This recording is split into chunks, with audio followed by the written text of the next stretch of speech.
আমার আল্লাহ কি দয়ার আল্লাহ। আল্লাহ বলছে উদুনি আস্তাজিব লাকুম, তুই যতবার আমাকে ডাকবি ততবার আমি তোর ডাকে সাড়া দিব। আজ মানুষেরা আল্লাহকে ডাকতে জানে না, যায় ভণ্ড পীরের মাজারে সিজদা দিয়া ভণ্ড পীরে ডাকে, ঠিক কিনা পায় না?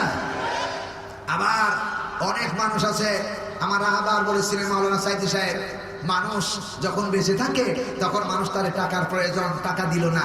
ওই লোকটি যখন ভিক্ষুক মারা গেল, রাস্তায় অ্যাক্সিডেন্ট হইয়া রাস্তার পাশে পাটি দিয়া এরপরে দড়ি দিয়া পেঁচাইয়া রাস্তার পাশে দাঁড়ায় দাঁড়ায় বলতে পারে লোকটি হারে মারা গেছে। তখন রাস্তার গাড়িওয়ালা যায় আর তখন লাশের উপরে টাকা ছুঁড়ে ছুঁড়ে মারে। ও বিশ্বাস করা মুসলমানেরা, টাকা পয়সা যারা মরা মানুষের দরকার না তাজা মানুষের দরকার। জোরে কয় না রে, তাজা মানুষের না মরা মানুষের। তাহলে মাজারে গিয়ে বিবেক পান, তোমার মাথায় কি ঢোকে না? মাজারে গিয়ে টাকা দিয়ে আসলা, সেখানে মরা মানুষ, সেই মরা মানুষের মাজারে যা টাকা দিয়ে আসলা সেই টাকার কি মাজারে মরা মানুষ খায়? কারা খায়? ইসলাম যদি দেশে প্রতিষ্ঠিত হয়, মাজারে যারা খাদেম আছে তাদেরকে আগে সর্বপ্রথম পিটাইয়া ওই মাজার থেকে খাদেমের চাকরি বরখাস্ত করা হবে, ঠিক কিনা বলেন? মাজারে যারা আছেন বিশ্বাস করো এরা প্রতারক, এরা ভণ্ড। ওই পীরের নামে তারা দোহাই দিয়া পেট ভরতেছেন। এদেরকে বাংলাদেশের মাজার থেকে বন্ধ করতে হবে। মাজার নিষিদ্ধ নয়, মাজার সেখানে ওলি আল্লাহ থাকবে, ওলি আল্লাহ আছেন এসেছেন, কারণ শহীদ গাজীর বাংলাদেশ, ওলি আল্লাহর বাংলাদেশ, এদেশে ওলির মাজার থাকবে। আপনি এতটুকু করতে পারবেন, সেখানে গিয়ে সূরা ফাতিহা পড়ে, দুরূদ শরীফ পড়ে, এরপর সূরা ইখলাস পড়ে তার জন্য একটু কবর জিয়ারত করতে পারবেন, এতটুকুই করতে পারবেন।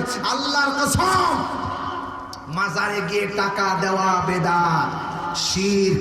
মাজারে সিন্নি দেওয়া শিরক, মাজারে আগরবাতি দেওয়া শিরক। কারণ মরা মানুষের তো কোনো আলোর দরকার নাই, মরা মানুষের তো সুগ্রামের দরকার নাই। মরা মানুষটা যদি আল্লাহওয়ালা হয়, ওর কবরের ভিতরে সুগ্রাম দেওয়ার ব্যবস্থা আমার আল্লাহ করে দিয়েছে। কথা কয় না, ঠিক কিনা? আপনার আলোর দরকার নাই, আপনি কিসের আলো দিয়ে যান? মানুষ যখন মরে যায় তার সব আমল বন্ধ হয়ে যায়। প্রিয় ভাই সব, তিনটা আমল জারি থাকে। সন্তান আওলাদুল সালেহুন, কোন সন্তান এক সন্তান যদি থাকে, সেই সন্তানটা যদি বলতে পারে রব্বিরহামহুমা কামা রাব্বায়ানি সাগীরা, সবাই বলেন রব্বিরহামহুমা কামা রাব্বায়ানি সাগীরা। কোন সন্তান কোন বাবার কবরের পাশে দাঁড়িয়ে অথবা বাড়িতে বসে অথবা মসজিদের পিলারের সামনে বসিয়ে মসজিদের কার্পেটের উপর বসে কোন সন্তান যদি মায়ের জন্য বাবার জন্য কথা বলতে পারে, রব্বুল আলামিন আমার মা আমার বাবা যেভাবে শৈশব করে আমাকে লালন পালন করেছিল, হায় আল্লাহ আমার বাবা মা এখন কবরের জগতে বাসিন্দা হয়ে গেছে, আমার বাবাকে টাকা দেওয়ার কোনো সুযোগ নাই, খাবার দেওয়ার কোনো সুযোগ নাই, রব্বে কারীম তুমি আমার বাবাকে কবর জগৎ ওইভাবে লালন পালন করো যেভাবে আমার শৈশব করে লালন পালন করেছিলেন। আল্লাহ নবীজি বলেছেন সন্তান হাত নামানোর পূর্বে আল্লাহ তার দোয়া মঞ্জুর করে নেয়, বাবার কবরের ভিতরে আযাব বন্ধ করে দেন। প্রিয় ভাই সব, সুতরাং বাবার জন্য দোয়া করুন, মায়ের জন্য দোয়া করুন। এ কথা আল্লাহ রাব্বুল আলামিন শিখায় দিয়েছে, রব্বিরহামহুমা কামা রাব্বায়ানি সাগীরা। বাবা মরে গেলে, মা মরে গেছে, দোয়া করেন, কিন্তু কোন পীরের দরবারে গিয়ে কোনো টাকা পয়সা সিন্নি ছাড়া এগুলো করতে পারবেন না, এগুলো জায়েজ না, এগুলো শিরকে আকবার। আমার বন্ধুগণ, আবার অনেক মানুষ আছে সিজদা মাজারে টাকা পয়সা তো দেয়, এরপরে মাজারে গিয়ে সিজদা দিয়ে পড়ে থাকে। সিজদা দেওয়ার জায়গা মসজিদ, মাজার না। কথা কয় না, ঠিক কিনা? এখানে মাজারে গিয়ে সিজদা দিয়েছেন কারা কারা থেকে হাত তোলেন? কেউ নাই, সব আল্লাহর মিলে বসে আছে। বলি আলহামদুলিল্লাহ, বলেন আলহামদুলিল্লাহ। কষ্ট হচ্ছে আপনাদের? খারাপ লাগতেছে? তাহলে কি বলা হলো? আল্লাহ বলছেন উতলু মা উহিয়া ইলাইকা মিনাল কিতাব। ও নবী, আপনি যখন বক্তব্য দিবেন তখন কোরআন শরীফ থেকে বক্তব্য দিবেন, কারণ কোরআনে কারীম যা বলে ওয়াজির আশীরাতাকাল আকরাবিন। মানুষকে সতর্ক করার জন্য যা প্রয়োজন, মানুষকে বাঁচানোর জন্য যা প্রয়োজন, আত্মীয় স্বজনকে বাঁচানোর জন্য যা প্রয়োজন, ভাইকে বাঁচানোর জন্য যা প্রয়োজন, ছেলেকে বাঁচানোর জন্য যা প্রয়োজন, সব কথা এই কোরআনে কারীমের মধ্যে আল্লাহ রাব্বুল আলামিন ঢুকায় দিয়েছে। সুতরাং কোরআন থেকে যদি আপনি কথা বলতে পারেন তাহলে আপনার ভাগ্য পরিবর্তন হয়ে যাবে, আপনার হৃদয় পরিবর্তন হয়ে যাবে, আপনার ঈমান পরিবর্তন হয়ে যাবে। এই দিন আল্লাহ তাআলা বলতেছেন মিনাল কিতাব, এই কিতাব থেকে ও নবী আপনি বক্তব্য দিবেন, চিল্লায় বলেন ঠিক কিনা।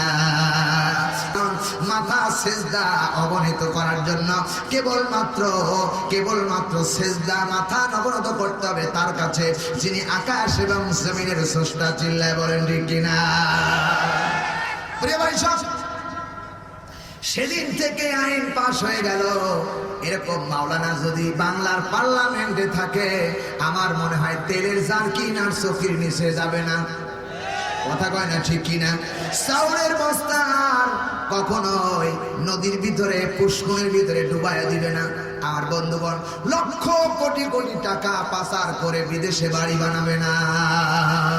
যেখানে যার প্রয়োজন, যার যেখানে যেটা আছে সেটা পরিষ্কার ভাবে বিলাই দিবে, কারণ তারা আল্লাহরে ভয় করে, চিল্লায় বলেন ঠিক কিনা। প্রিয় ভাই সব, তাহলে এই কোরআনের পার্লামেন্ট আমাদেরকে তৈরি করতে হবে, কারণ এই কোরআনের পার্লামেন্ট তৈরি করা ফরজে আইন, নফল না, ঠিক কিনা? কোরআনে কারীমের মধ্যে বলা হয়েছে ইয়া আইয়ুহাল্লাযীনা আমানু কুতিবা আলাইকুমুস সিয়াম, তোমরা নামাজ কি করো, তোমরা কি করে রমজানের রোজা রাখো, রমজানের রোজা তোমাদের জন্য ফরজ করে দেওয়া হলো। কুতিবা আলাইকুমুস সিয়াম, তোমাদের জন্য রমজানের রোজাকে ফরজ করে দেওয়া হলো, তোমাদের পূর্বে ফরজ ছিল।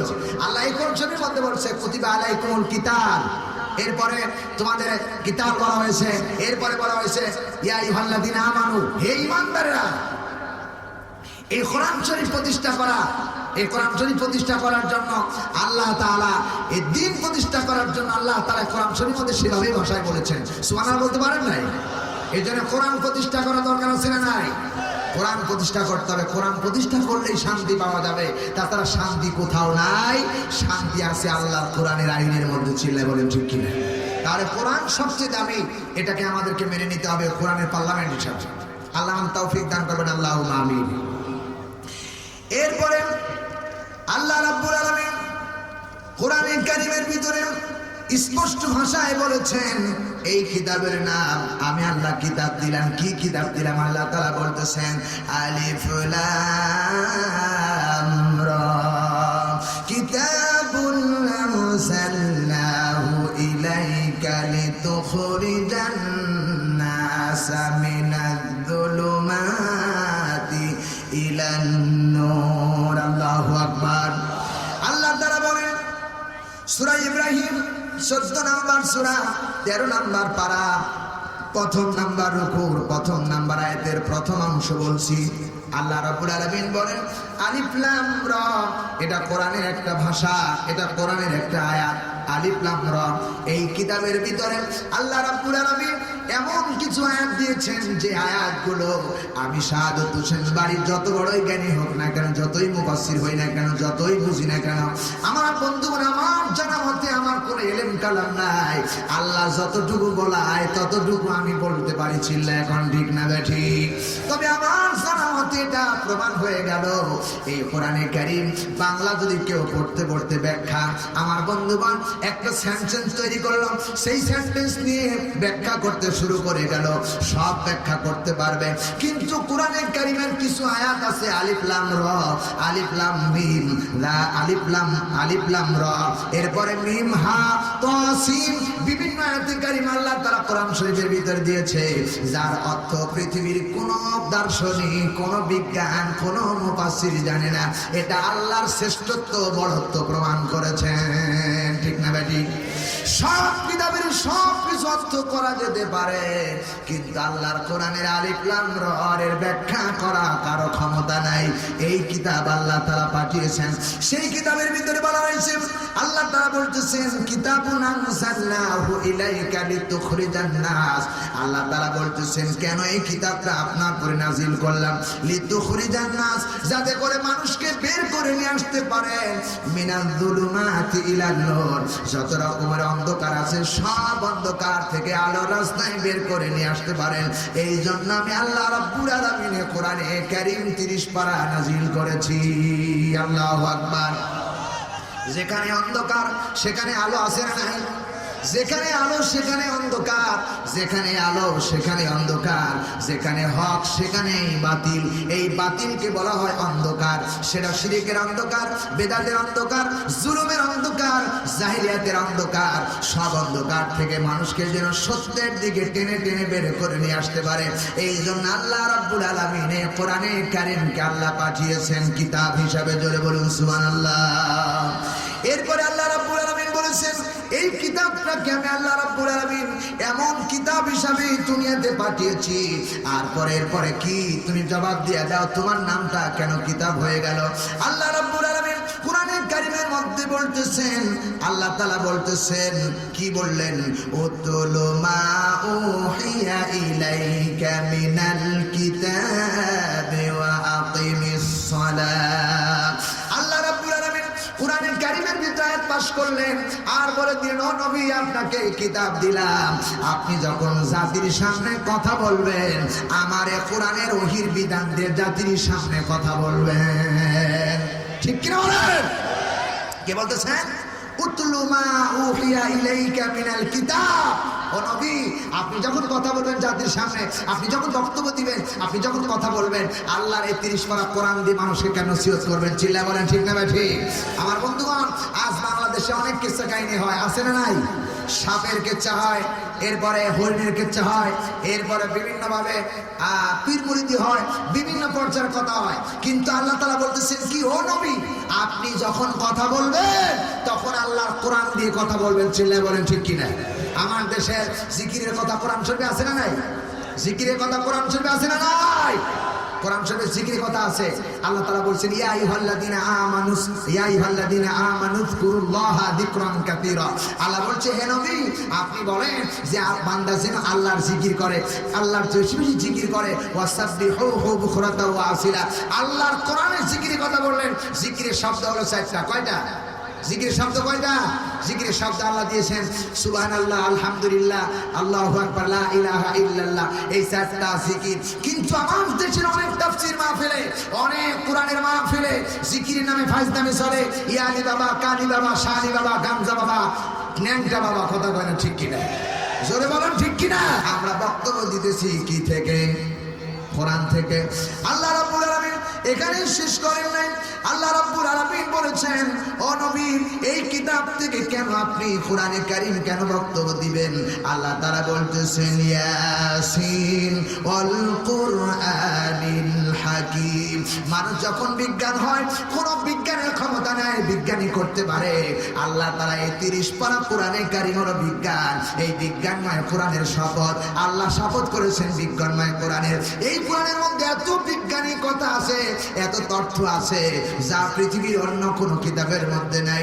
সুতরাং এই কোরআন থেকে কোন মানুষ যদি কথা বলতে পারে অবশ্যই তার চরিত্র ফুলের মতো পবিত্র হবেই হবে। চিল্লায় কোন ঠিক কিনা? জোরে বলুন ঠিক কিনা? আমার বন্ধুগণ, এরপরে আল্লাহ রাব্বুল আলামিন কোরআনে কারীমের ভিতরে বলেছেন, ও নবী আপনি বলে দেন আল্লাহ তাআলা এত বড় কি কথা বললেন? আল্লাহ তাআলা বলেন ইন্নাহু লাকুরআনুন কারীম। ও নবী সেই কিতাব থেকে আপনি কথা বলেন, সেই কোরআন থেকে আপনি কথা বলেন যার নাম হলো কারীম, যার এত মর্যাদা দেওয়া হয়েছে, এত সম্মান দেওয়া হয়েছে, এত মর্যাদা দেওয়া হয়েছে। কারীম নাম দিলেন কারীম, যার কারীম শব্দের আবিধানিক অর্থ হলো সম্মানিত কিতাব। ইন্নাহু নিশ্চয়ই কুরআনুন কারীম, এই কোরআন এক মহা সম্মানিত কিতাব। চিল্লায় বলেন ঠিক কিনা? কে বলতেছেন? এই যে লেখা আছে এখানে ইন্নাহু লাকুরআনুন কারীম, এটা এক মহা সম্মানিত কিতাব। এ কথা কার? জোরে বলেন না কার? একথা আল্লাহ তাআলার কত সম্মান, কত মর্যাদা এই কোরআনে কারিমে দেওয়া হয়েছে। অন্য কোন বাইবেলকে বললেন না, গীতাকে বললেন না, থিয়েটারকে বললেন না। এরপরে আল্লাহ রাব্বুল আলামিন কি ইতিহাসকে বললেন না, হাদিস শরীফকেও বললেন না, কেবলমাত্র একখানা কিতাবকে আল্লাহ বললেন কারীম। কেন বললেন? ভাইরা আমার শুনুন, এই কোরআনে কারীম এত মর্যাদাবান কিতাব। আল্লাহ তাআলা বললেন, বান্দা, এই গ্রামের একজন মানুষ, আমার বন্ধু এসএসসি পরীক্ষায় যদি বোর্ড